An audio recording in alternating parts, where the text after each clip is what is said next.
Congratulations. Very cool.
Okay, good evening, everyone. We're out of recess. Could we please stand for the Pledge of Allegiance?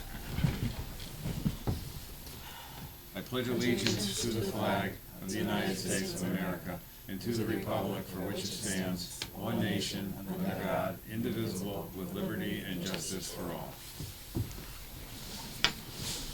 Okay, tonight's schedule is 6 o'clock is Police and Animal Control, 6:30 ERS, 7 o'clock Allingtown Fire. We have Chief Perno, Deputy Chief Fleming, Lieutenant D'Amato here with us. Chief, if you want to? Yeah, do a roll call first? You want me to do a roll call? Oh, go ahead. All right. Won't take long. All right. Yeah, right. Councilman Donovan is absent. Councilwoman Colleen O'Connor. Councilwoman Colleen O'Connor, Council at Large here. Councilman Ronald Quagliani. Here. Councilwoman Bridget Hosky is absent. Councilwoman Melly Garthwaite is here. I think she just stepped out for a minute. Councilwoman Sarah Akbarelli is absent. Councilman Mitchell Galagnano is absent. Councilwoman Robin Watt Hamilton here. Councilwoman Catherine Tucker is absent. Councilman Victor Boris is absent. Councilman Robert Bruno. Here. Councilman Stephen Johnstone is absent. And Chairman Peter Mazzaro. Present. Okey-dokey. All right. Thank you, Stacy. Chief, if you have any opening remarks, things you want to let us know about the budget or otherwise, accomplishments for the year, whatever you want, the floor is yours.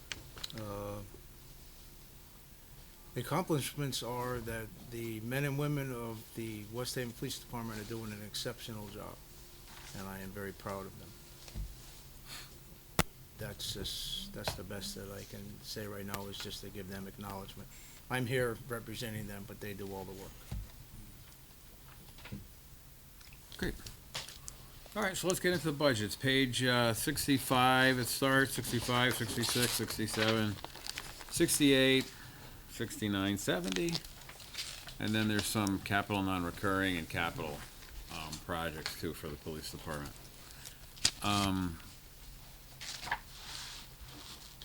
So, Chief, on page 65, your detail. Yes, sir. Hi, Sarah. Sarah, Councilwoman Ekbarelli's here. So if you look down under the civilians, I'm just trying to, I don't know if there's some reorganization, so it looks to me like the lead senior crime analyst was funded in 23, not funded in 24.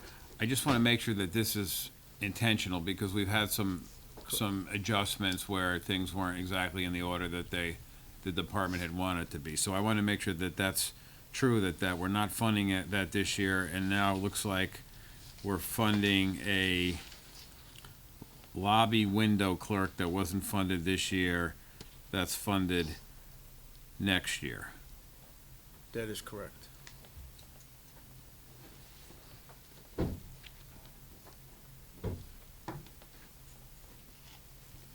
And then also a computer operator was funded this year and is not funded next year.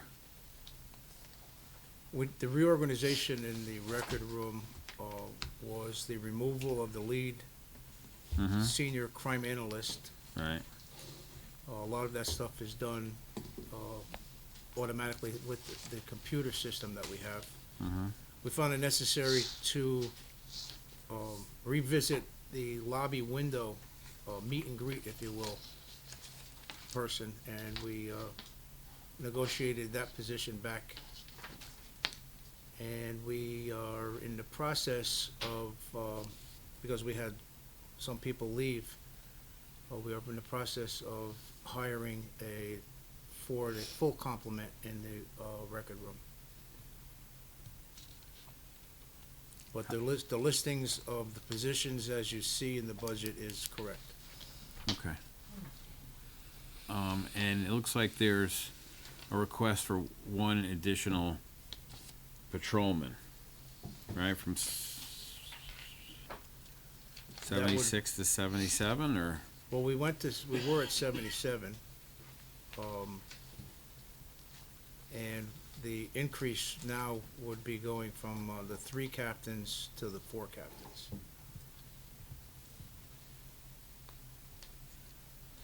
I got it. We did that mid-year, right? We No, that was increased for it the from third 3 to 4, captain. and I'm requesting a 4th captain, so what was that, from 2 to 3 when we went mid-year? from 2 to 3 mid-year, and now I will put in the budget for a 4th.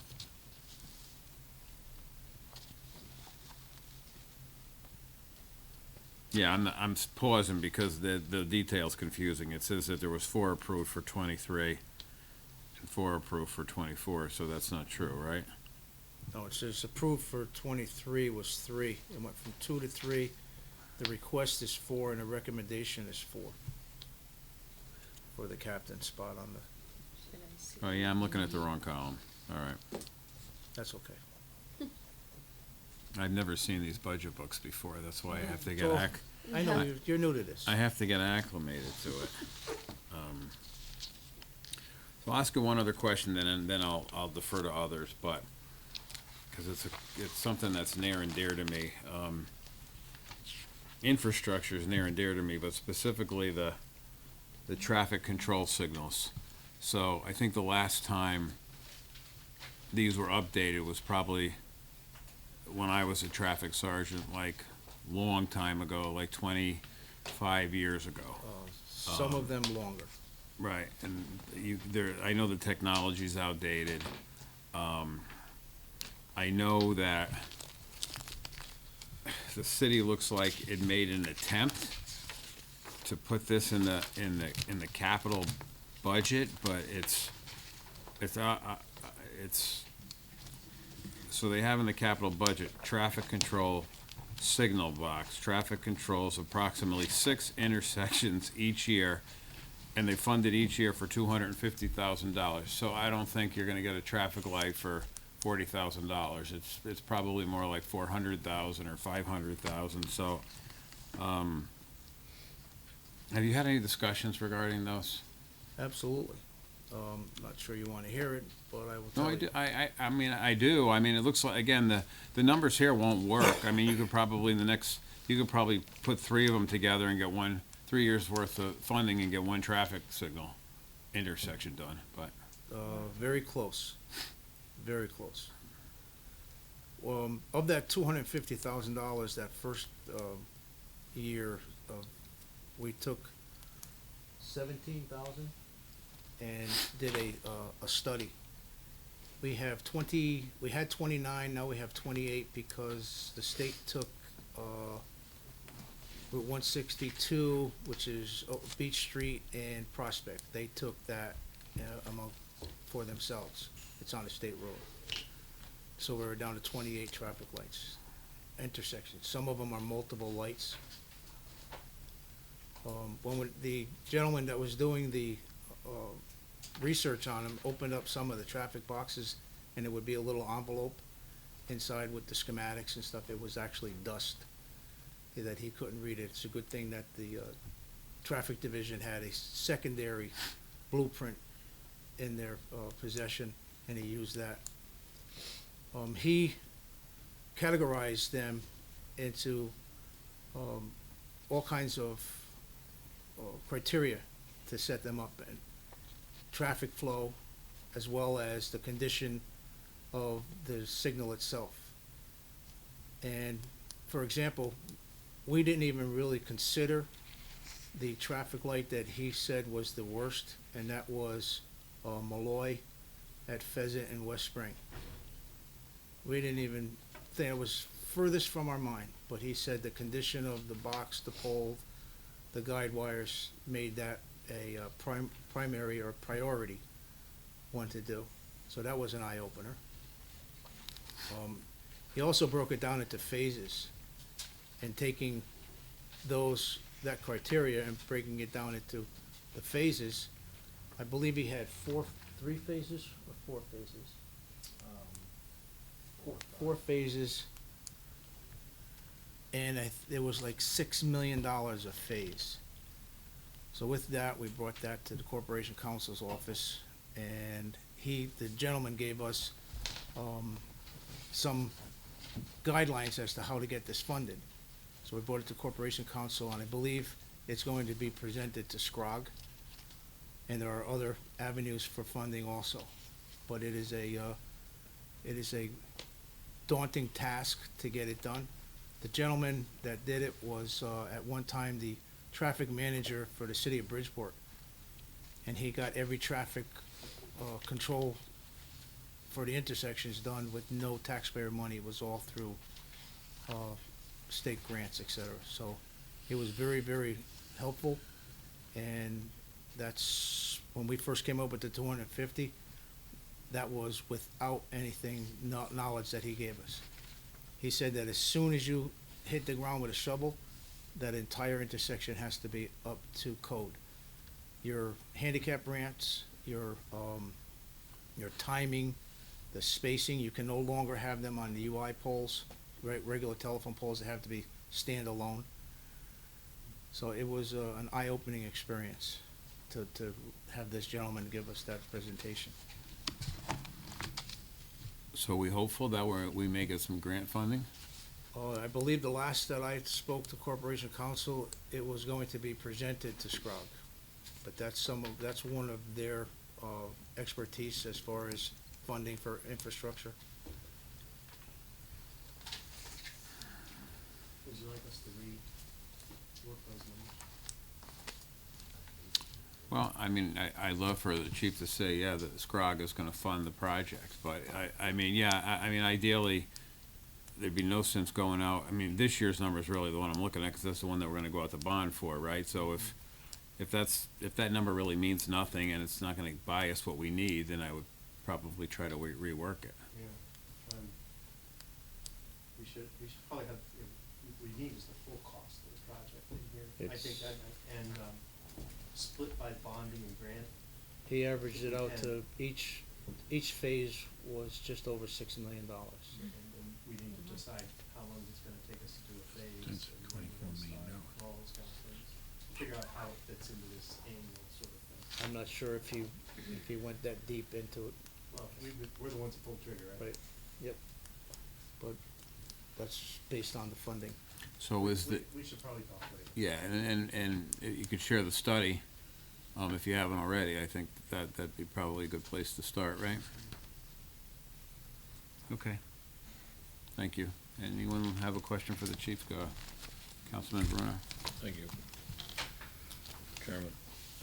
Chief, the current fleet, what's the ages and the condition of the current fleet?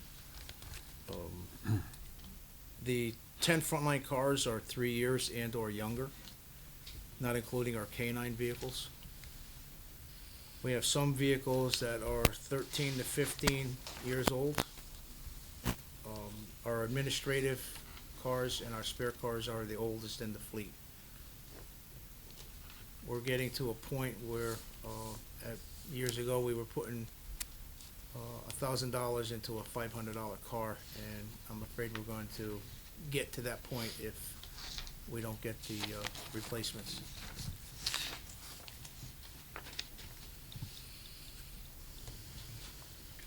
Just to expand on that, I know we're talking about FY '24, but in the FY '23 bonding, we had a meeting with the finance director. We'll be looking to replace 6 frontline cars and 3 admin cars. And that's out of the current bonding package? That is in the current bonding package that is being presented. September.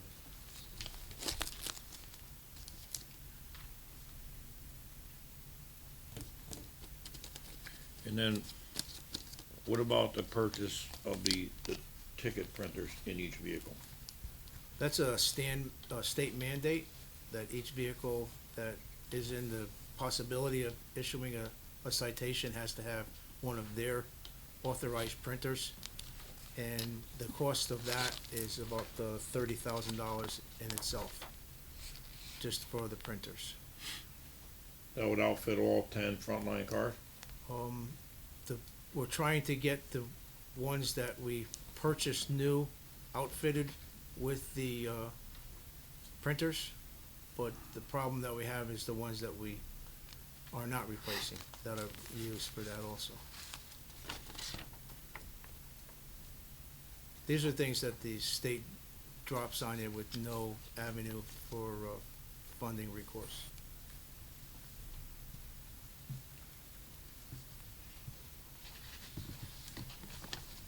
Okay, and, Mr. Chairman, can I ask just one more question to the chief, Sure. please?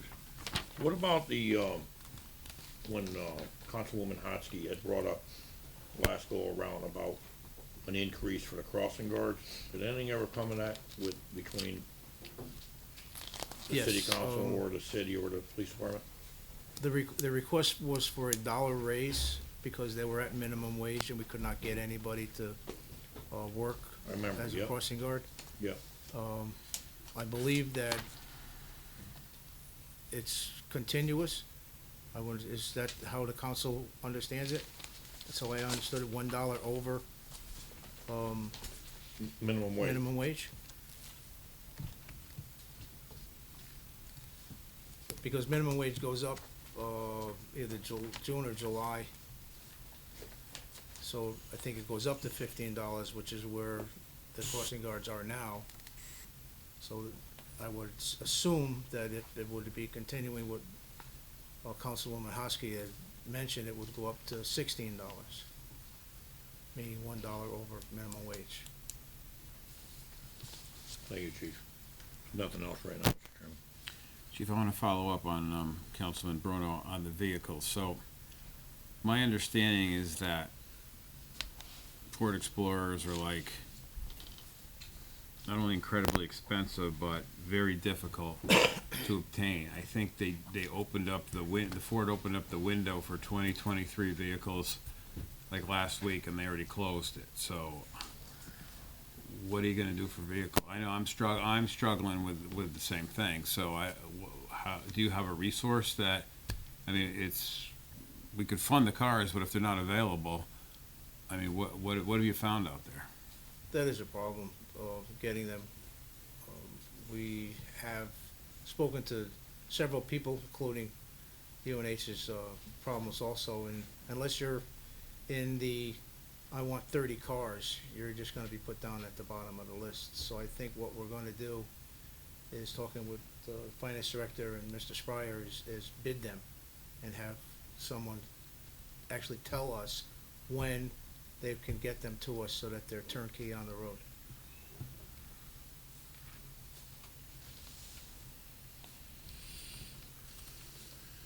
Anyone else have any questions, Chairman? So when you purchase these vehicles, do they go under a state bid? Yes, we don't do anything unless it's a state bid, but we probably will bid these just to get them sooner. And what's the average car cost today? Fully equipped? Fully equipped, hand over the keys, 64,000. That's everything? Everything in the That's- lights, everything, all work? That's everything that is needed to, as soon as we get the keys, go on patrol.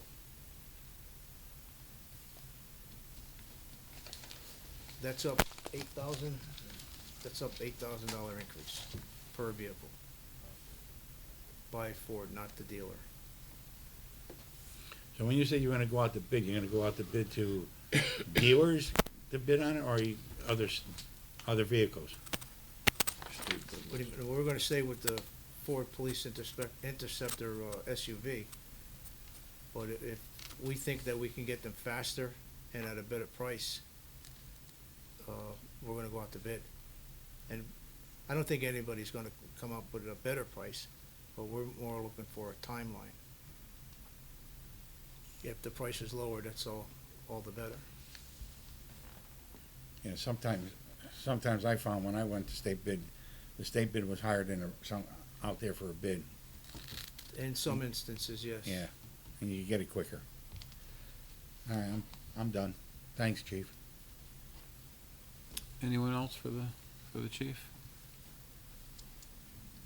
I don't know if it's for you, chief, or for maybe Mr. Taylor, but so the telephone expense this year was 175. Next year is 230. Went up $55,000. Is there some new project or new equipment or new system being installed at the PD?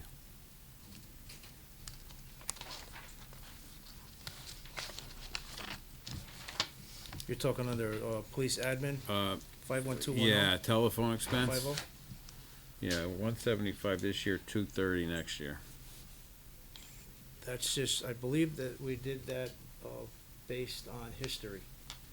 We're actually projected to go over the 175 that was in the budget. We would hit 200 this year.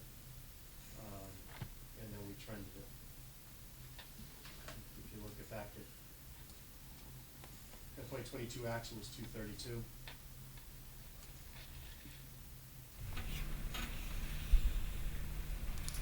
It looks like, well, somebody wrote in the book projection this year, 200,000. Yeah, It's not like a guesstimate, but. well, of course it is, but, you know, if you look at the year-to-date expenses, they're a bit off, so I was reticent to put too big of a number there. So how do we buy phone service?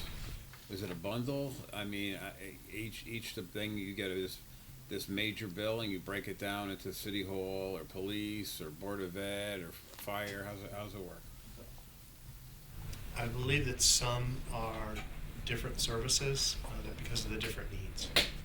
We have a, gosh, I'm trying to remember the name. I think we're Verizon, but sorry, I'm wrong. But I'm not sure what they have at the police department. Depending on the needs of the department or the building, it could be a different one.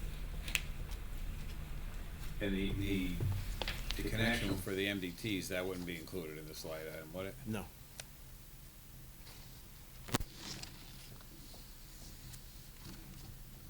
Okay. Anybody else? Councilwoman Akbar Ali? Hi, Chief Bruno. Thank you for coming before us tonight. I just had a quick question about the outside printing services. What exactly is that line item? Well, the city used to do, tickets, they used to do job tickets, they no longer do that. So if we need anything from a tow form, which is filled out when a car is towed, to the job tickets that the officers use, we have to go to an outside printer. Okay.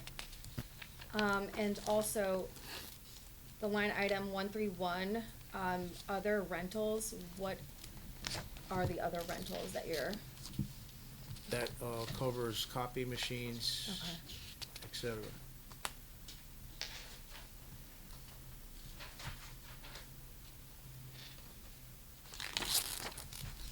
And the same for office equipment rental, is that pretty much covers office equipment as well? Like printers? Yep. Okay. Some are, also incorporated into, other contractual services. Okay.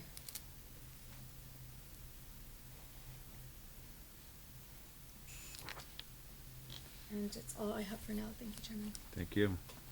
So Chief, a little state of the department. You know, how many openings you have, how the recruitment's going, who's in the academy, those types of things? Well, we're standing at 111, so we're approximately 10 under budget. Of that, we have people in the academy, we have people on, field training, officers in training. We have, one officer who's in and out on military leave, several out on injured. So we stand at about 93, 92? 95 available officers, and we're trying to get up to speed because we have the July 3rd fireworks coming.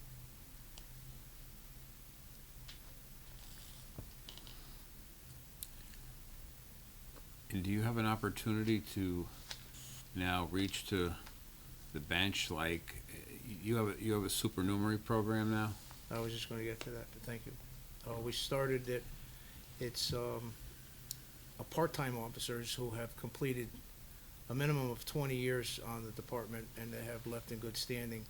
They can come back and work, anything that is not a patrol sitting in the car, beat work. They can work road jobs, they can work, Savin Rock Festival, Apple Festival, the fireworks, carnivals. So far, we have 2. And not that I want people to retire, but those are the 2 that came to us, Officer Michael Tolles and Officer Matthew Haynes.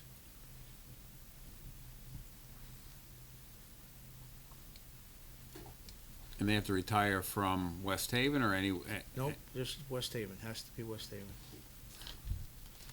All the training is on the officer, we will sponsor them, but they get no stipend for going to training, so they have to keep their certification up on their own time.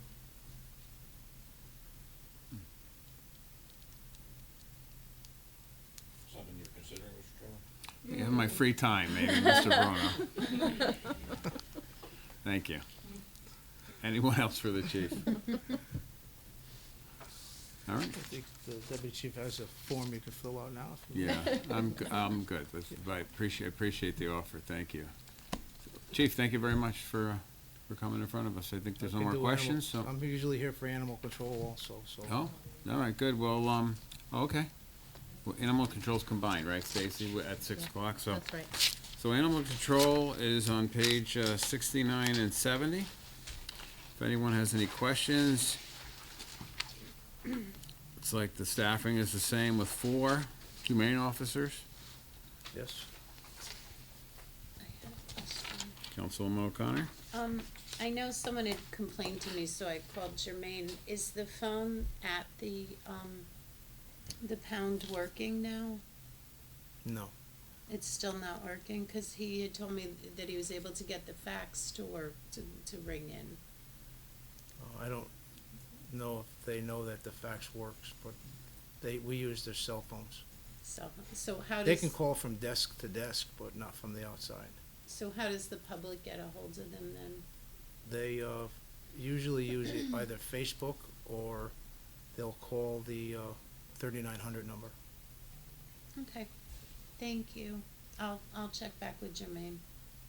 We've been trying to get that fixed for several years. It's a daunting project because that's on the city's telephone line, and we want to get it off of there because they can't do any reports.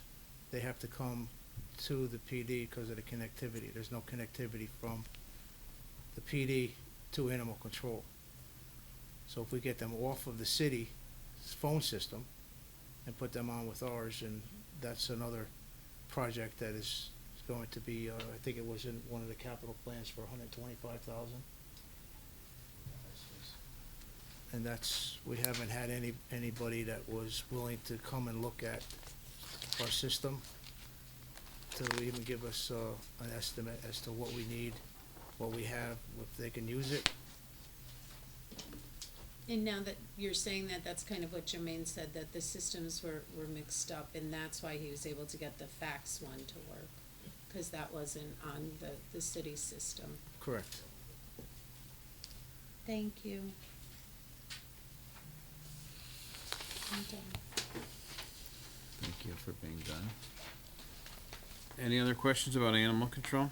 Right, man. Mr. Bruno?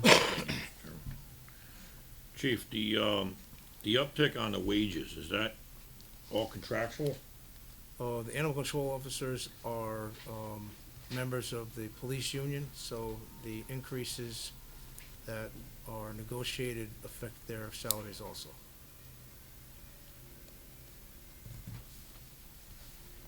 Okay, thank you. Nothing else, Mr. Chairman. How's the shelter? I mean, it's the condition, besides the phones, which is, that's a scratch my head one, and I won't even go down that road, because I think I remember hearing that for the last several years that Probably about if the 4. phone doesn't work, and I mean, that seems to me like a basic thing, you call somebody and fix the telephone, I don't. We spent about $5,000 for the gentleman to go over there and tell us that the phone system was cooked, but he got it to work from desk to desk. Prior to that, you couldn't even call from desk to desk, so. And there's no internet connectivity between, there's between the PD and the shelter, That's correct. There's none. but the garage must have connectivity, no? I don't know. If it is, it's on the city, and that does not connect to anything that we need at the PD for them to do reports. Is somebody actively looking into that? So does the city IT department looking The into two this? gentlemen that were here last night, that's on their everyday to-do list. The inside gentleman or the outsourced gentleman? The two officers that was here, Masick Gotcha. and Thompson. So the rest of the condition of the shelter?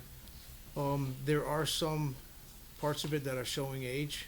I know that there are certain things that the animal control officers would like to have.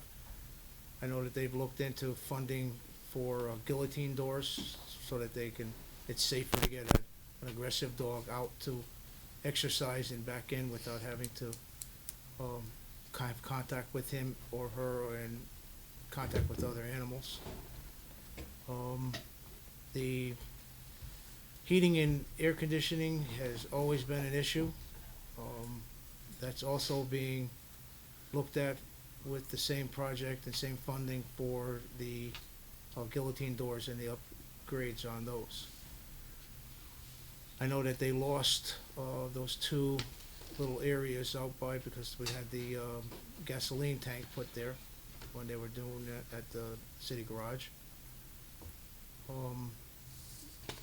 There are certain things that are, if you were going to build a new one now, you would have to have that we don't have, meaning coverings for shade on some of the runs. They use the trees, and they don't let them out when it's hot or cold. Council capacity. I think we're at 8 dogs now. I couldn't tell you how many cats, and I think that was, they had the one that was there the longest was just adopted out. Nice. So they are without hesitation, they're the 4 hardest working employees in the city. Without hesitation. Now, is there still a supervisor up there? Yes, we have a sergeant working there And also. who's that now? Sergeant Mark Gatto.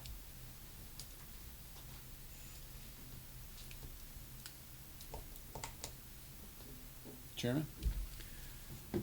Chief, you still collect, the people bring empty bottles up there and stuff, the bottle collection? Yes. Does it offset the veterinarian cost? That is done privately. The city has nothing to do with it. The police department has nothing to do with it. That is run by Vertical Church. So they don't donate any money to the animal control? Not directly, no. They are if there is an animal in need of a extensive hospitalization or surgery, that group will, through the bottle donations, will pay the bill. Okay. Any other questions about animal control for the chief? All right, chief, I think now we are done. Thank you, thank you. Thank you. Thank you. Thank you, chief. Okay, it's 6:34. Next up is ERS, the 911 center. They are on page 63 and 64.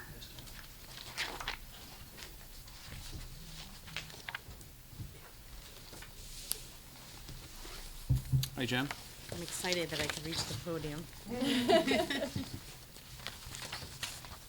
How is everyone? Good, thank you. Thank you for having me here. Jen, if you want to give an overview or whatever you'd like to tell us, and then we could get into some questions afterwards. Sure.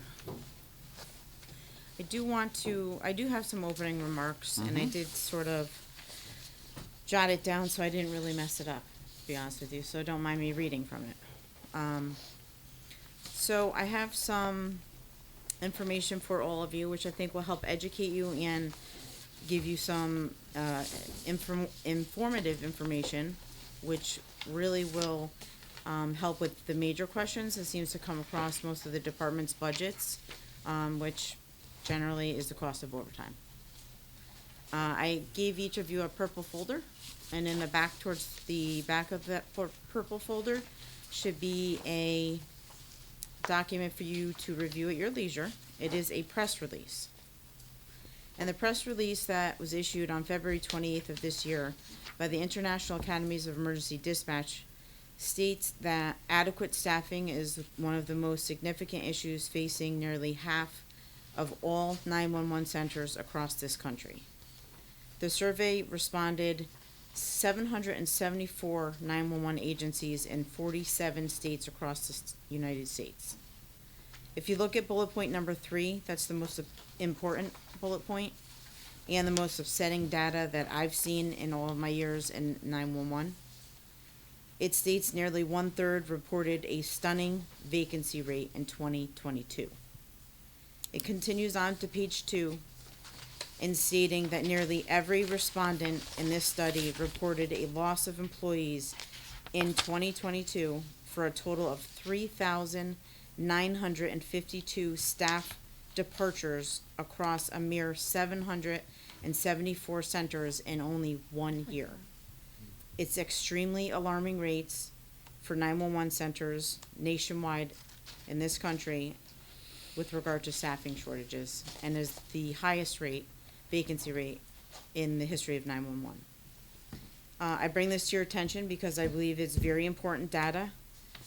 It's a very important data point with regard to our ability in West Haven to staff our center appropriately, as well as the unfortunate illnesses that we've come across in my center, and a few unexpected turnovers in the last year alone.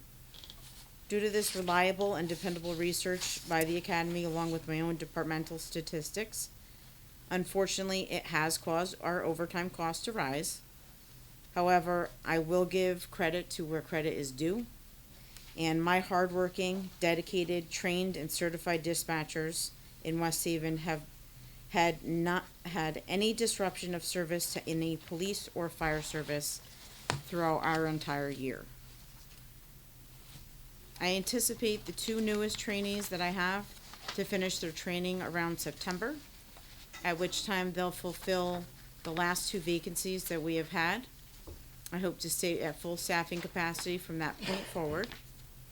I then hope to amend any of our recruitment process with any suggestions given by the Academy of Emergency Dispatchers, and hopes to reduce staffing shortages in the future.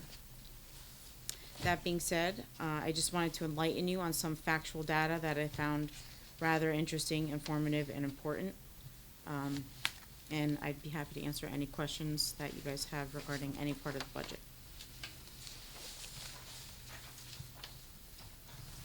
Questions for, am I saying, is it, Director? Sure, you could call me Jen, too. All right, Director Jen. Councilman Bruno.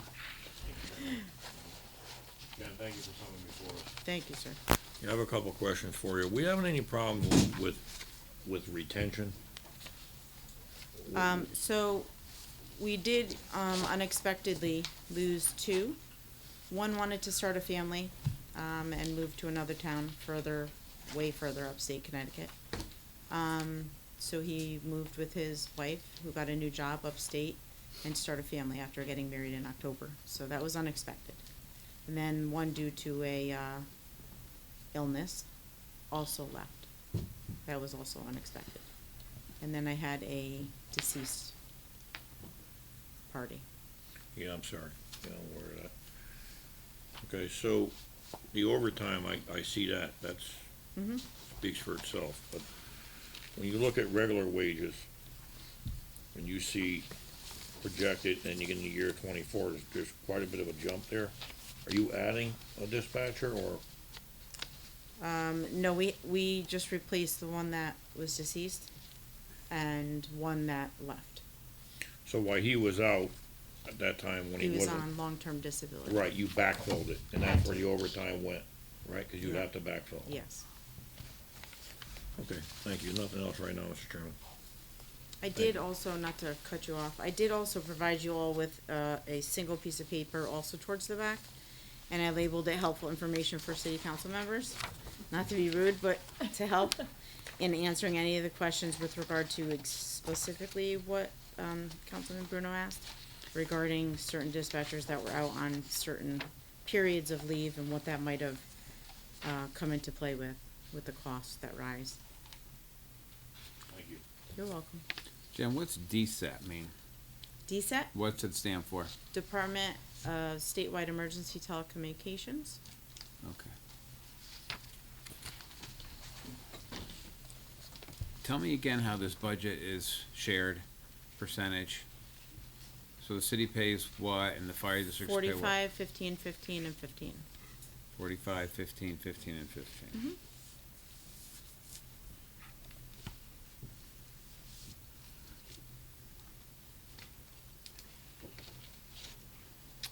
So the two accounts, maintenance service agreement went from 96,000 to 254,000, but the line below it, radio system maintenance contract went from 159,000 to 0. So can I assume that you just combined those two accounts? Correct.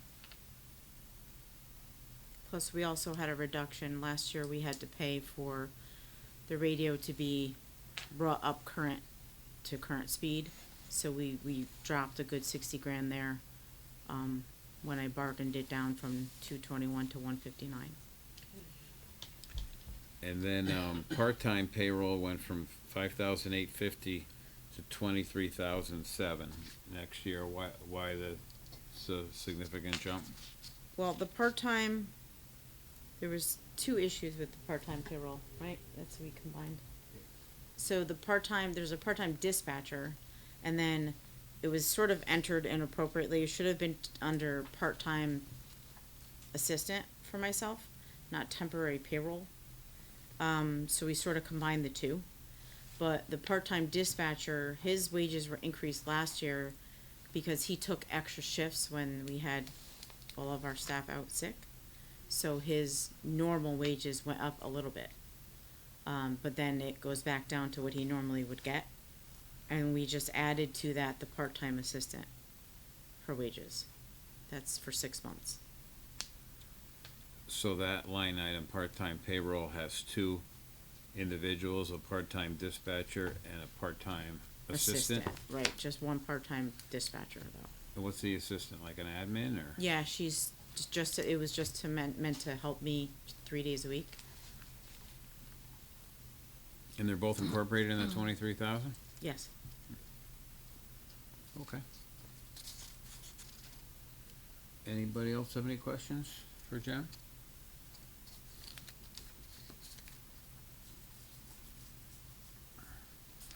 So Jen, the piece of equipment that we approved last night, that will shore things up for, Yeah, from what I understand from Officer Masick and Sergeant Thompson, it certainly is going to provide a huge help to prevent issues within our room. Yes. Much needed by what they said. We've, knock on wood, had a lot of good luck and blocked all worms thanks to those two getting into our system and taking anything over because it's been done to multiple agencies. Not here.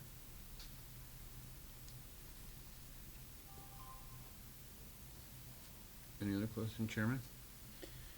The new fire grant that the fire department's got, is any of that gonna, any equipment go towards ERS at all?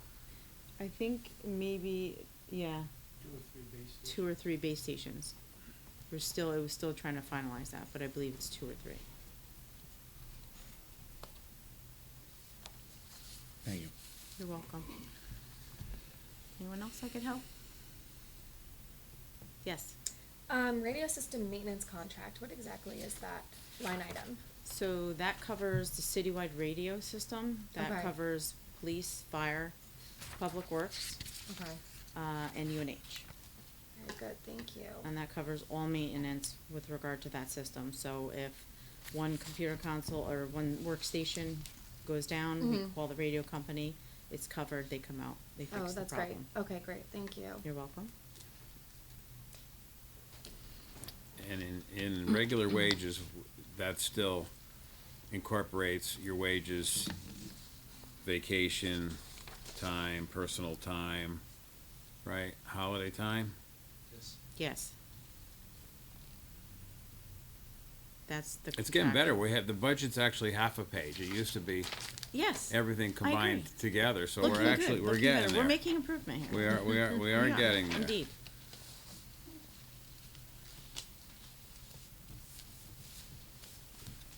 And I notice that you don't have any, I don't typically see a capital request from ERS. So usually, it's either the police department or request it, the city, or the Well, I had fire one department, I maybe? had one the first year. Mhm. And that was to get new computer cabs. The computers were absolutely terrible for the CAD system. But I had gotten a matched grant with the state, and that was not considered a capital. And then after that, we were going to put the radio maintenance under a 5-year capital plan, and then we ended up making it a line item because we had reduced that down to, it lasts till 2026.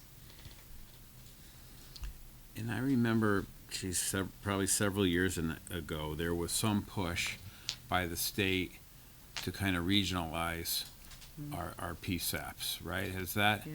is that still, are they still looking to? It's not off the table, but it hasn't come to fruition yet at all. And that's by no means has nothing to do with our town. But I don't know if part of COVID slowed it down, because when I was at a meeting in 19, we were talking very actively about it.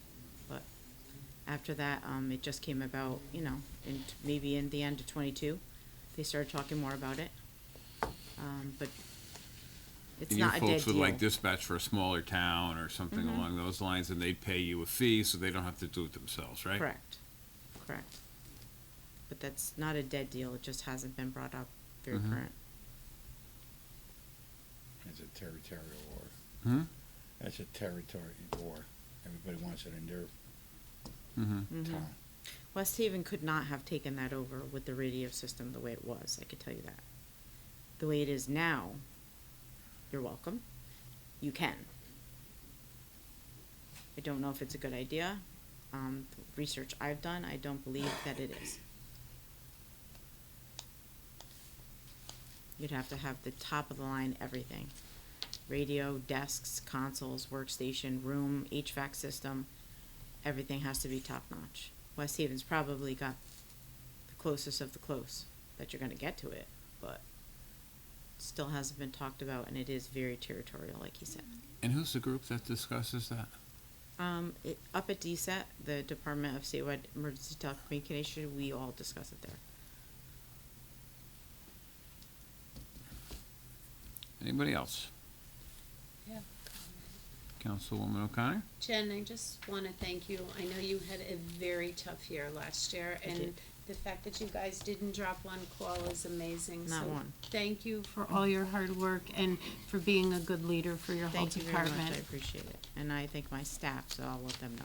And you're more than welcome to recognize the staff that is here. I will, as a Really? matter of fact. I have veteran dispatcher Richard Sanders, who's been here since 1977, and actually before that, he was a part-time dispatcher. And I have the part-time dispatcher also from 1990, so you're also a veteran, young man, John Carew. So I thank you both for your service, and I'm proud to have you on my team and be your leader. Thank you. Thank you, thank you all. Thank you for your time. Thank you, Jenny. Okay, we're in recess till 7 o'clock.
Hey, good evening, everyone. Again, it's 7 o'clock. We're out of recess. And next up on our agenda is the Allingtown Fire Department. Good evening, everyone. Thank you for your time to entertain our 150. budget presentation for you this evening. You all should have, well, I've just supplied you all with a copy of my presentation. It's a pleasure to be here. I'm prepared to provide explanation or answers to any questions you may have after my quick presentation. This year's budget focuses on two key concepts: sustainability at current levels in community we serve, and maintaining structurally sound and sustainable fiscal operations to further enhance protective services. Of note, the department negotiated and successfully signed a new labor contract with the City of West Haven Fire Department Professional Firefighters Association, Local 1198. That was in January. This budget reflects that contract agreement, which it's a 3-year agreement, and calls for a wage increase of 2.5% for each of the 3 years of the agreement, which is reflected in this budget. As I said, it also includes 2 additional firefighting positions to begin increasing our current on-duty staffing level of 5 to a minimum of 6. And that's necessary to meet the recommendations of the National Fire Protection Association and to meet the mandates of the Occupational Safety and Health Organization, or OSHA, for firefighter deployment and staffing. Of the 3 districts that protect the city, we are the critically most severe and below what we should have. It's part of my 5-year plan. We continually are attempting to increase that, and I intend on moving forward on that as best I can. We continue to strive to work within the city's budget confines, respond to the MARB's requests for information and follow their recommendations, and maintain a current level of service while also attempting to increase service levels that are compliant to the national standards. Recent federal emergency management agency assistance to firefighter grants awards have greatly enabled the department to enhance its ability to not only maintain but improve the overall level of fire and life safety protection to the city. I'm also happy to report that, and I double checked it, we're actually $19,000 lower than we asked for last year. Department overview for what you get for your money, if you will. 16,686 year-round residents in the District of Allingtown, swells by 7,700 students to UNH during when they're in session, which puts us just over 24,000 people in 3.2 square miles. It's a very densely packed area that we need to protect, which also drives the NFPA recommendations. We provide a comprehensive fire and life safety protection delivery system service through its efforts and fire prevention, fire suppression, EMS, paramedic level responses, public education, and fire prevention, and other related community outreach. Some of those outreaches are the smoke detector distribution to residents who are in financial need, as do the other districts. The highly successful certified child passenger seat inspection and installation program, which provides free services to anyone who wishes to ensure the proper and effective installation and or inspection of child safety seats in their automobiles. Public fire education through the Fire Marshal's Office and the efforts of Deputy Chief Esposito at various organizations. And this just recently, we became a charter sponsor organization for Boy Scouts of America, all girls Boy Scout troop, which we're kind of proud of. Which really doesn't require too much funds, but we do assist them in exposing the members of the troop to possibly thinking about becoming fighters. We responded to just over 2,000 incidents last year, with 1,400 or 70% of those being emergency medical services,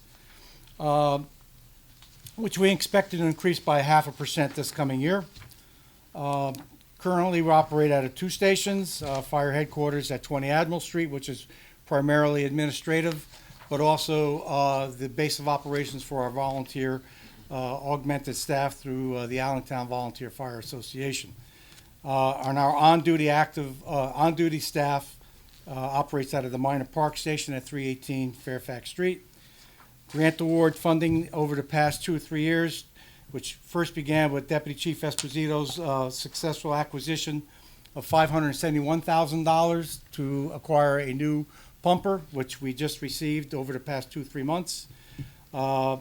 Recently, a $927,000 joint grant for radio communications, was going to benefit all the districts in the city. Year before that, $373,000 from FEMA for replacement of all our self-contained breathing apparatus, which is very important for us to do what we need to do, and $66,000 this year for a new system to fill those bottles, which that equates to almost $2 million listed above. The above summary represents an approximately $19,000 lower request from last year's actual budget, and is approximately 5% of the overall city budget. So in closing, we've presented a realistic budget request that has taken into account the service levels needed to effectively protect the community while attempting to remain fiscally prudent and reduce the taxpayer burden. On behalf of the Board of Fire Commissioners and myself and the department, we thank you for your dedicated time to the city and attention to this budget request. Thank you. I'm ready for your questions. Thank you, Chief. Great presentation. Who's your, 1, 2, 3, 4, the 4 grants? Is there one individual that's responsible for those grants, or are there multiple individuals?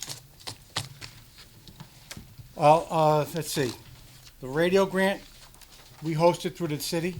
The SCBA grant, we hosted through the city and the finance department. The $66,000 grant, we did on our own.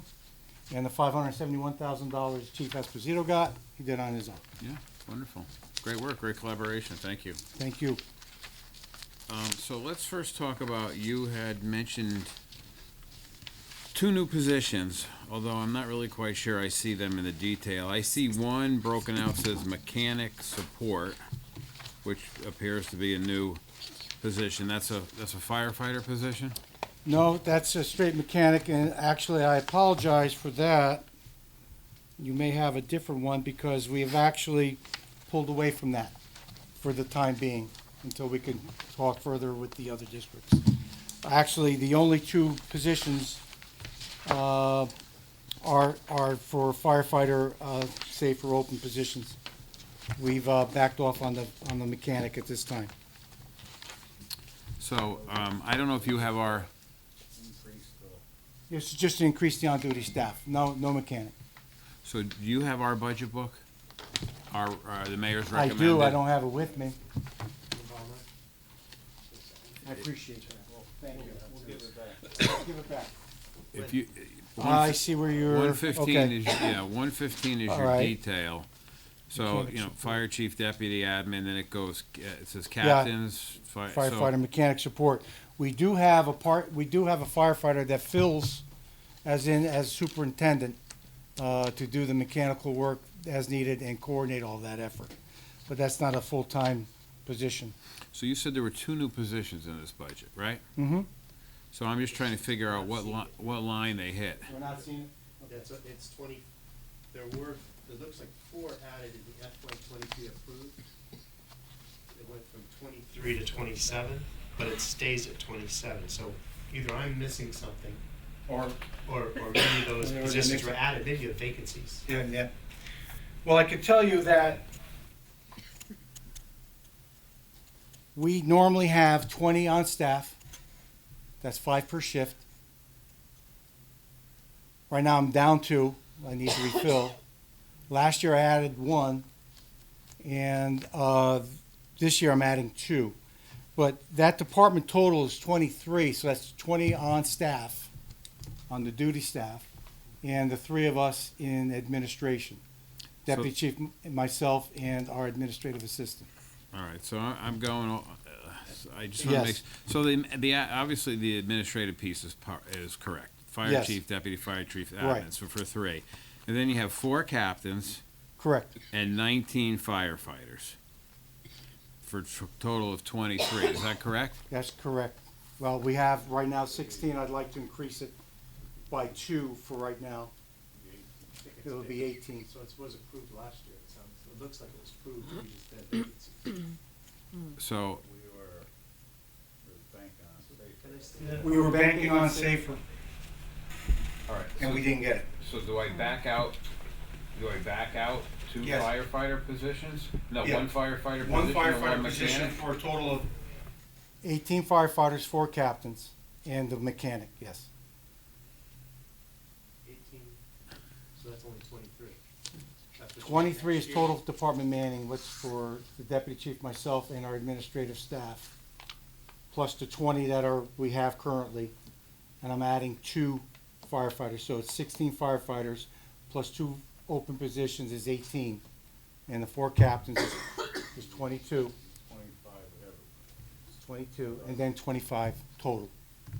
So that 23 total that you're looking at in the book is the 20 on-duty staff, which is 4 captains, 16 firefighters, myself, the deputy chief, and our administrative assistant. I'd like to add 2 more firefighter positions to make that 18 firefighters, 4 captains, and the 3 in administration. Right, so it looks like that we could back, you're funded for 19, so what you're saying is you could back out one of those to 18, so that would be 71,367, and also back out the 78,624 for the mechanic. Is that correct? That's correct. What about where's your superintendent? Our superintendent is a part-time position which comes out of regular wages. Okay, I think, I'm wondering if the mechanic support is Is the additional, the superintendent? yeah, but he's a part-timer. He's a full-time firefighter that we augment when he does additional work as a superintendent. Maybe we can actually get together. We'll get together and we'll make What's that, wrong here? right. Yeah, because I mean, that's almost $150,000 that we could take off the line, but again, I don't want to leave you short, so. I apologize for the ambiguity. I thought it was clearly stated. No, it's somehow we got this stuff. Yeah, and so while we're on the detail, and I thought this would be the easy part, so it looks like if I did the math correctly, it looks like the chiefs are being increased by 2.66%, the chief, the deputy chief 2.57, the admin 2.0, the firefighters 8.2, but that may be because there's another position in there, but the captains 11.1%. Is there? Their total from 23 was 312,137, and they go into 347,036. And so you're looking at the manpower, the breakout on the head count. Well, I looked at the two numbers. It's a $35,000 increase for 4 people, so it's like 11%. I'm sorry, there's a disconnect between the personnel detail and the budget. Budget probably reflects the right number of personnel, because it's less than, if you look at the personnel detail, the total administration is 289,334. That's right. But in the budget, it's 289,609, and then more telling is 1736,807 in the budget for firefighters. This was 18, 15, 14. Yeah, so I believe that the budget is reflecting the right numbers. We can double check that. Yeah, so the But- detail maybe. So, yeah, so the personnel might be. All right, so you'll. My Out of whack. original presentation was to the mayor, and in this, I tried to bump it up for what she recommended Yeah. to present to you. All right, so Mr. Taylor, you'll connect with the chief, and then you'll let. Right, you'll- we will You'll get let us that know. more clearly. Yeah, okay. All righty then. Councilwoman Hamilton. I'm sorry, you were in the middle of a question. We were late when we settled. I was? We were late when we said it. We have to pay retro. You asked a question, and I think I interrupted. I can't remember. It was all due to the detail, but I think Okay. you said let's wait on it and let's make sure, because it looks like the budget number may be right, but the detail's not right. So you'll connect with the chief and you'll get back to us. Okay, I'm sorry. All right. I just wanted to May I, just another point, the deputy just pointed out, we did have to pay retro because we were behind getting the approval, and according to the contract, we had to give them retro as well, so that made, we were light on that. There were also some, I think there were some things added. Not really stipends, but, There was an increase in their stipend as well, okay, for the Yeah. EMS. for and the for- paramedic and the EMT. Yeah, so I think that's what's reflected in those bumps. Oh, is that what a lap premium is? What's that? That's a long-term disability Oh, okay. because 9 of our staff do not have a pension. And according to the contract, which we caught recently, we did not have long-term disability as per the collective bargaining agreement. It was a bogey that was out there that we had to fund.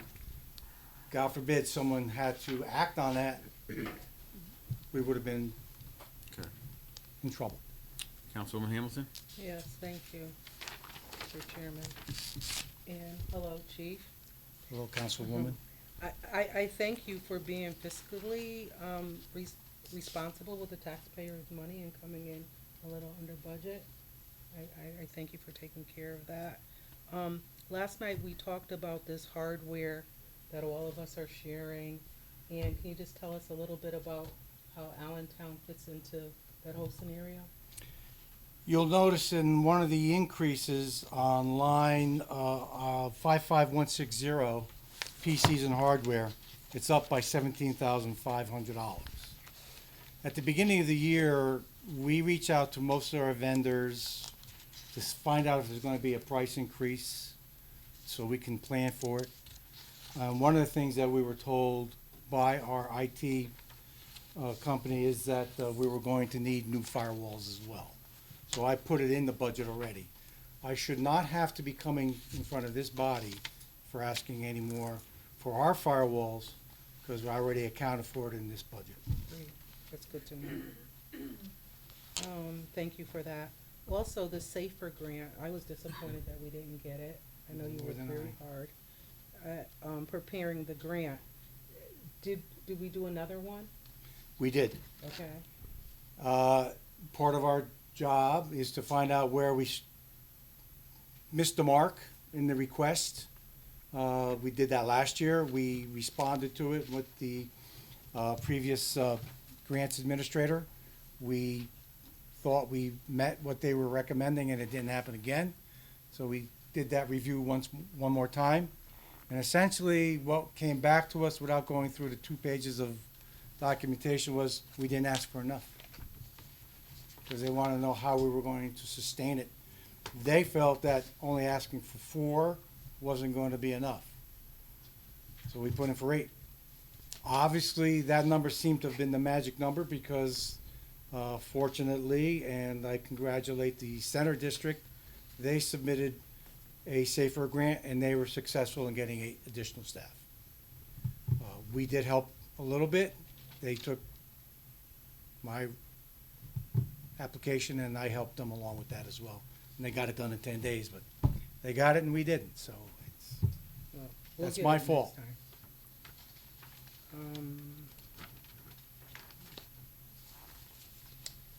I like the way the 3 fire departments work together. It's good to see that. I think it's good that the residents also see it, because they don't understand like why there's 3 fire departments, and they don't understand that it would be very expensive to, it seems like the studies are saying that it's very expensive to merge them together. I also want to say, and Colleen is here too, I'm happy that they're, that you're looking at merging, doing a project together. I'm happy about that. I wish us great success in that. And that's all I have to say for now. thank you, thank you. Thank you. Councilwoman Hamilton? Councilman Bruno? Thank you, Chief. Yes, sir. So, I know we talked about this briefly. I just wanna go back to that for a second. So you're adding 2 positions? I'm requesting 2 additional positions at this time.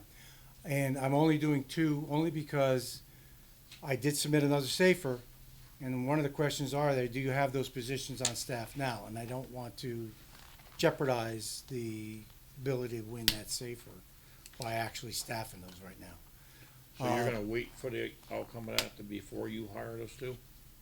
Is that the plan? That's the plan. But also part of the plan was if I was successful with a safer, it was my intent to meet the end of the period of performance for the safer, to have that staff on, so I was gonna build up the budget over those 3 years to meet it at that time. When the period of performance, when safer stopped funding those positions, I would have enough in the budget to carry them on. Okay. And when you look under, trucks, 265,000, Mm-hmm. what is your plan with that? Well, thanks to the efforts of Deputy Chief Esposito, prior to my arrival here in the city, he had already secured a grant. We have an apparatus replacement plan that we developed when I first got here, along with Deputy Chief Esposito. And through the very ample and able recommendations of those in the mechanical field, our rescue truck is in dire need of replacement. We wanted to replace the cabin chassis underneath the box at a cost savings to the taxpayers. We have been trying to follow the purchasing process outlined by the city and now by the MARB. And we put it out for an RFP. We only got one RFP back. And to be honest with you, I was not comfortable only acting on one RFP, especially with the amount of scrutiny that we're all under. So, and as a result of that, the grant process came along, so I also submitted a $400,000 EFG grant to replace our rescue truck, which we'll know by the end of the year. And as you also know, it's a challenge to get any kind of new vehicles, especially a vehicle such as what we're going to need to put under the rescue truck's body. When we first started the process, we were getting quotes, correct me if I'm wrong, Chief, we were getting 80 to 90,000. What was the price on that freight shaker? 75?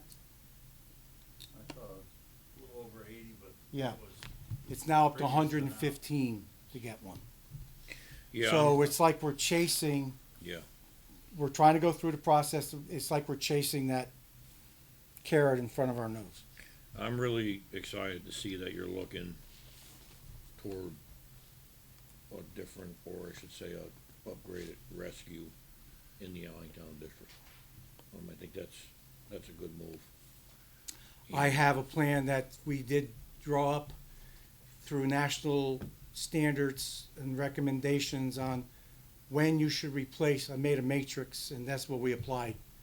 Mileage, engine hours, amount of service, type of vehicle, type of service, and that's what we're trying to stick Well, to. if you look at the ladder, and you look at the new pump now, and now that you're looking into a different rescue, I think that'd be nice moving forward for the district of Allingtown.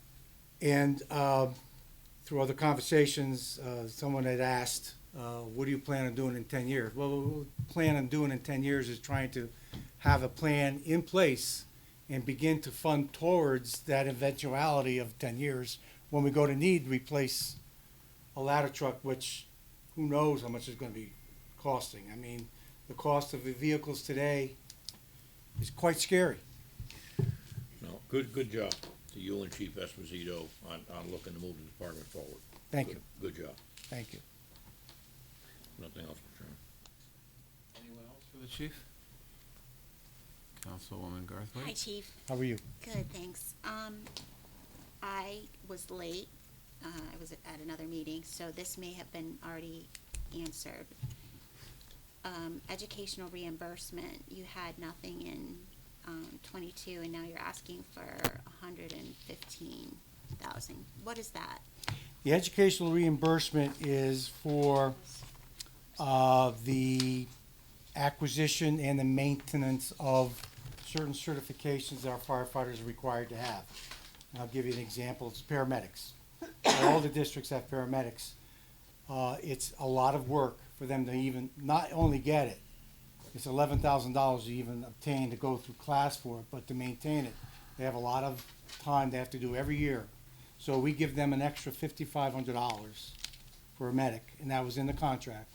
And the same goes with the EMTs, which is not quite as intense, but they still have to do it, so they get 3,500. Okay. So that's what that's for.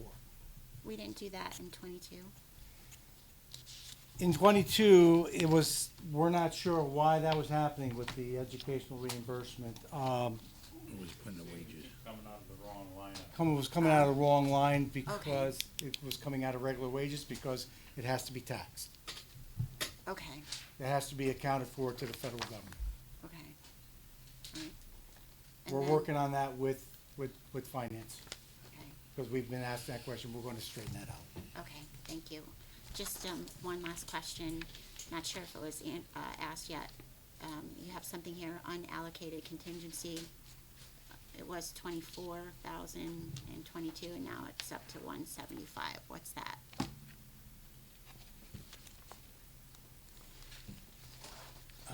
Let's see, where did I go up on that? It's, page, in my book, 117. Unallocated contingency is a budget tool, to balance, for things you don't know is gonna happen. Okay. When you look at an actual result, I don't like it when things are charged directly to that account. I think they should be charged to the account where the expense resides. Right. So when you look at an account like that and the actuals are 24,000, one of two things happen. Somebody came before this board and said, we would like to transfer out of unallocated contingency into medical reimbursement or some sort of training account or something. And then you say, okay, and then that number gets decreased. Okay. So with the beginning of the year, it's a big number. But at the end of the year, an actual result might be a lot less. Is that? And I'll give you a couple of examples, and I apologize for not having it right at the tip of my head, but now I got it. I just am wondering, why do we need so much? I mean, we're looking for Well, I'll ways give to you save. a couple quick examples. One would have been, but we addressed it ahead of time, was the firewall issue if we didn't know about it ahead of time. That would have been an issue for that. Our physicals this past year, we did jointly with the West Shore Fire District, where we had the provider, the doctors come in, and we used Malloy School, and we did all our staff while they're on duty, which saved us money from paying them overtime from going on their own, and we did them all together. However, what we had budgeted for the year before wasn't enough. Physicals went up because we did a full NFPA 1581 physical, which wasn't done before. So we didn't have the money. We had to go to finance, move it over, allocate it, because we didn't allocate enough for that. Okay, So it's things of that nature. okay, all right, thank you. All set, thank you. I think the challenge with the Allingtown budget is they can't come back to us out of our unallocated contingency, because they're a separate taxation district. So if they ran out of money, they'd have to actually do a supplemental billing to the Allingtown residents. So I think that's why they make sure they have That's a that, good point. Thank you for that. That's the that pool historical of end of money, that. right. And we could also rip through $100,000 without much trouble, one of these pieces of equipment. I could lose a fire truck today. The fire truck we just got into service through the grant, we paid $630,000 for. If I had to replace it, God forbid, today, $1.2 million. We have insurance for that, correct? We do, but Deductible. even a major wreck, it's easy to run that number right up. Right, It's a safety net. okay, right, makes sense. Anyone else for the chief? Councilwoman Hamilton? What kind of account is the fire department's, pot of money in? Like, is it separate? Like, is it just a line item with? It's a separate, It's a separate enterprise. it's a separate enterprise It is fund. an enterprise, Yeah. thank you. Yeah. Thanks. So, right, so, And their capital funds are separate funds from the city. Everything has possible. There's a trying to think of the right term, but there's a moat between them, it's a different set of Okay, rules. yes, thank you.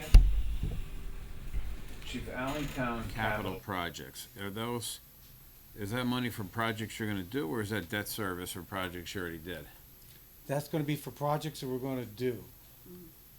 The unfunded liability in the pensions, we put in before previous finance director Scott Jackson left, he had set that number for us to start building back towards, getting our pension to a level. So, Well, that was 2.5 million.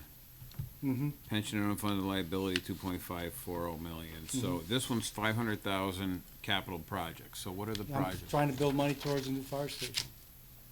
And in addition to ARPA, and I need some seed money because we're gonna try for grants. And, now that we're partnering up with the library, we're getting some traction, thanks to, their willingness to work with us. And, again, it's a needed facility. I won't go, I know we've shared with everyone of the absolute need. And, we're gonna try and do it without any undue tax burden to the Allingtown taxpayer Right, so the capital project is for for future. the new fire station. Yeah. Right, so, all right, so let's, Earmark for Huh? that, I would say. We have no debt service. Something else would happen. it's not assigned, it's not assigned. We Okay. have no debt service at this point, except for the only unfunded liability is the pension. So when you buy, so the pumper that you just bought, Grant. that was a grant? Good. And Please say 60,000 of the applicant, the grant applicant's share. 571,000 we got in the grant, paid 630,000 for the fire truck. The net difference was 60. So tomorrow, somebody drops a pile of cash in front of you, enough to start the Allingtown firefighter, fire station, Allingtown library building. So by the time it's designed and constructed, we're probably talking 3 years, right? I hope to see the inside. So, in the meantime, equipment's getting bigger. You've asked for 2 additional staff. You're asking for a safer grant. What happens? Are we able to?